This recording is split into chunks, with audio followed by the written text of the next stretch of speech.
Shalom, Bapak Ibu, saudara-saudara sekalian. Kita kembali berjumpa dalam acara kita, yaitu acara Manarema hari ini. Kita ingin belajar apa yang firman Tuhan ingin kita lakukan sebagai rema pada hari ini. Kita tahu bahwa manusia itu perlu firman Tuhan, karena manusia bukan cuma hidup dari roti saja, tapi dari setiap perkataan yang keluar dari mulut Allah. Mari kita buka terlebih dahulu acara Manarema hari ini dengan doa. Terima kasih Tuhan kalau kami boleh bertemu kembali dengan acara Manarema hari ini. Kami perlu belajar kebenaran firman-Mu Tuhan, karena kami tahu firman-Mu adalah pelita bagi kaki kami dan terang bagi jalan kami. Biar Roh Kudus memberikan kepada kami hikmat, akal budi, kebijaksanaan untuk kami boleh mengerti akan kebenaran firman-Mu.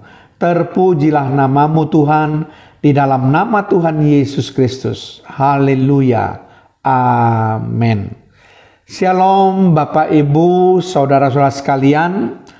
Kali ini kita akan membahas topik karakteristik manusia baru bagian yang kedua. Sekali lagi, topik yang akan kita bahas adalah karakteristik manusia baru bagian yang kedua.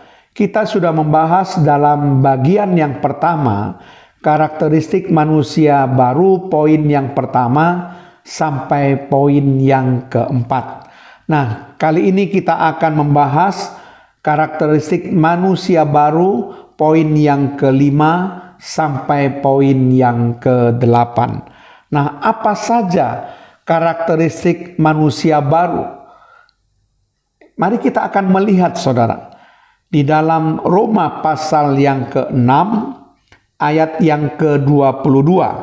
Di situ dikatakan dengan sangat jelas, tetapi sekarang setelah kamu dimerdekakan dari dosa, dan setelah kamu menjadi hamba Allah, kamu beroleh buah yang membawa kamu kepada pengudusan, dan sebagai kesudahannya ialah hidup yang kekal.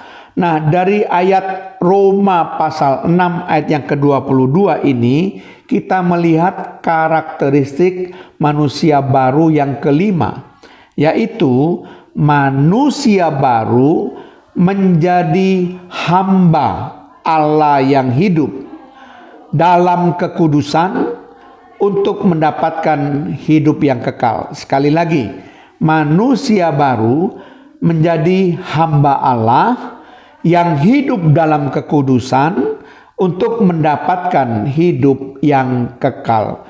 Jadi itulah, saudara, merupakan karakteristik manusia yang baru, di mana kita menjadi hamba Allah, di mana kita hidup dalam kekudusan, di mana kita akan mendapatkan hidup yang kekal.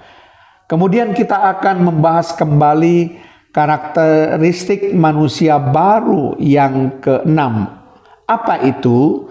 Mari kita baca dalam Efesus pasal 4 ayat 22 sampai ayat 23. Yaitu bahwa kamu berhubung dengan kehidupan kamu yang dahulu harus menanggalkan manusia lama yang menemui kebinasaannya oleh nafsunya yang menyesatkan, supaya kamu dibaharui di dalam roh dan pikiranmu.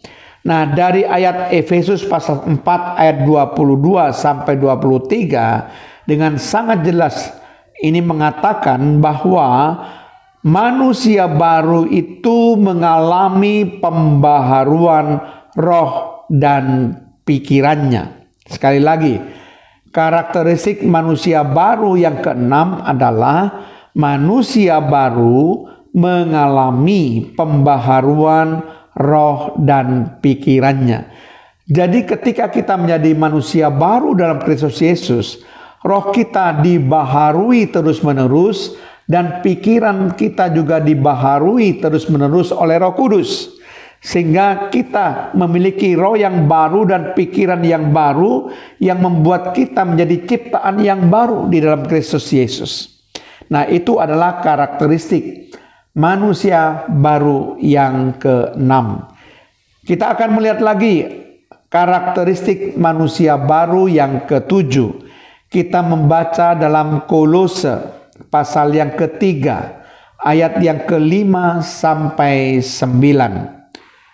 Karena itu matikanlah dalam dirimu segala sesuatu yang duniawi, yaitu percabulan, kenajisan, hawa nafsu, nafsu jahat, dan juga keserakahan yang sama dengan penyembahan berhala.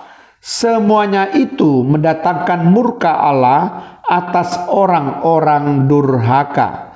Dahulu kamu juga melakukan hal-hal itu ketika kamu hidup di dalamnya. Tetapi sekarang buanglah semuanya ini, yakni marah, geram, kejahatan, fitnah, dan kata-kata kotor yang keluar dari mulutmu. Jangan lagi kamu saling mendustai, karena kamu telah menanggalkan manusia lama serta kelakuannya.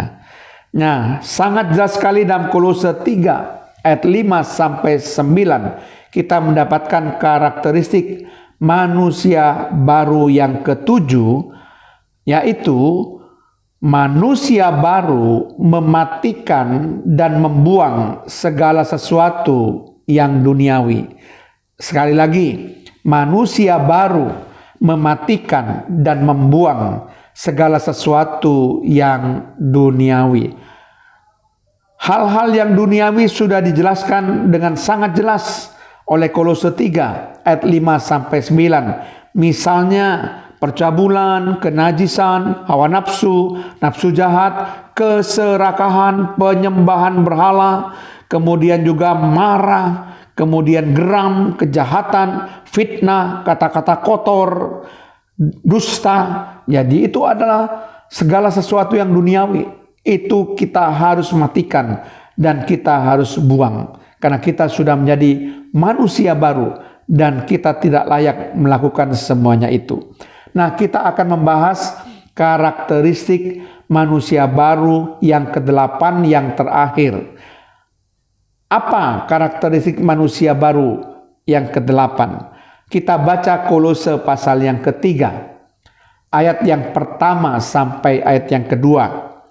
Karena itu kalau kamu dibangkitkan bersama-sama dengan Kristus, carilah perkara yang di atas, di mana Kristus ada, duduk di sebelah kanan Allah. Pikirkanlah perkara yang di atas, bukan yang di bumi. Nah, sangat jelas sekali dalam Kolose 3 ayat 1 sampai yang kedua ini menjelaskan tentang karakteristik manusia baru. Yang ke-8 yaitu manusia baru mencari dan memikirkan perkara-perkara yang di atas atau perkara-perkara surgawi, bukan perkara-perkara duniawi. Sekali lagi, manusia baru mencari dan memikirkan perkara-perkara yang di atas atau perkara-perkara surgawi, atau juga bisa disebut perkara-perkara ilahi, bukan perkara-perkara duniawi. Ya, Bapak Ibu saudara sekalian, itulah karakteristik manusia baru bagian yang kedua. Jadi kita sudah komplit membicarakan 8 karakteristik manusia baru, di mana kita sudah belajar dari bagian yang pertama dan bagian yang kedua. Mari kita berdoa. Terima kasih Tuhan kalau kami sudah belajar tentang karakteristik manusia baru. Kami percaya Tuhan, kami ingin menjadi manusia-manusia baru yang sudah meninggalkan manusia lama kami. Karena kami yakin bahwa tubuh dosa kami sudah hilang kuasanya. Dosa tidak lagi menguasai tubuh kami. Sehingga kami menjadi ciptaan yang baru, yang lahir baru dalam Kristus. Menjadi manusia baru yang terus-menerus diperbaharui roh dan pikiran kami. Terpujilah namamu Tuhan. Di dalam nama Tuhan Yesus Kristus. Haleluya. Amin.